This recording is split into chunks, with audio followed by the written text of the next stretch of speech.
ইরানের সরকার বিরোধী বিক্ষোভ চরম সহিংসতায় রূপ নিয়েছে। 16 দিন ধরে চলমান এই বিক্ষোভে নিহতের সংখ্যা 500 ছাড়িয়েছে বলে দাবি করেছে একটি অধিকার সংস্থা। রোববার এই তথ্য জানিয়েছে বার্তা সংস্থা রয়টার্স। গত 28 ডিসেম্বর দোকান মালিকরা বিক্ষোভ শুরু করে। পরে সেই বিক্ষোভে শিক্ষার্থী এবং সাধারণ জনগণ যোগ দিলে তা দুর্বার গণ আন্দোলনে রূপ নেয়। ইরানের ভেতরে এবং বাইরে অবস্থানরত অধিকার কর্মীদের কাছ থেকে পাওয়া তথ্য অনুসারে 490 বিক্ষোভকারী এবং নিরাপত্তা বাহিনীর 48 সদস্য নিহত হয়েছেন। এখন পর্যন্ত বিক্ষোভের জেরে 10,600 জনেরও বেশি মানুষ গ্রেপ্তার হয়েছেন। তবে ইরান আনুষ্ঠানিকভাবে নিহতের সংখ্যা প্রকাশ করেনি। তবে পরিস্থিতি আরও ঘোলাটে করে তুলেছেন মার্কিন প্রেসিডেন্ট ডোনাল্ড ট্রাম্প। বিক্ষোভকারীদের বিরুদ্ধে অতিরিক্ত বল প্রয়োগ করা হলে ইরানে মার্কিন সামরিক বাহিনী পাঠানোর হুমকি দিয়েছেন তিনি। আর এই হুমকির জবাবে তেহরান মার্কিন সামরিক ঘাঁটিতে হামলার হুমকি দিয়েছে।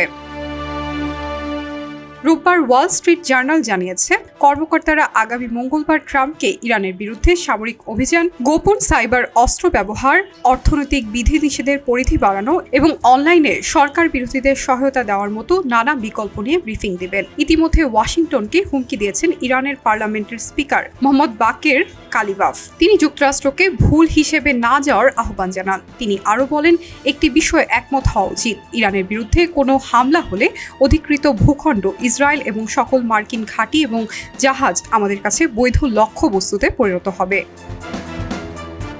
শনিবার ট্রাম্প বলেন, ইরান স্বাধীনতার দ্বার প্রান্তে, সম্ভবত এতটাই কাছে এর আগে কখনোই তারা পৌঁছাতে পারেনি। যুক্তরাষ্ট্র সহায়তা করার জন্য প্রস্তুত। এদিকে ইসরায়েল বিক্ষোভের শুরু থেকেই ইরানের স্বাধীনতাকামী জনগণের পাশে থাকার অঙ্গীকার জানায়। দেশটির গোয়েন্দা সংস্থা মোসাদ জানায় তারা বিক্ষোভকারীদের সঙ্গে মাঠে আছেন। গতকাল রোববার দেশটির প্রধানমন্ত্রী বেনিয়ামিন নেতানিয়াহু আশাবাদ প্রকাশ করে জানান, খুব শীঘ্রই ইরানে স্বৈরাচারী শাসকের পতন হবে এবং আবারও ইরান এবং ইসরায়েলের মধ্যে অংশীদারত্ব তৈরি হবে। এতে দুই দেশের মঙ্গল হবে বলেও মন্তব্য করেন তিনি।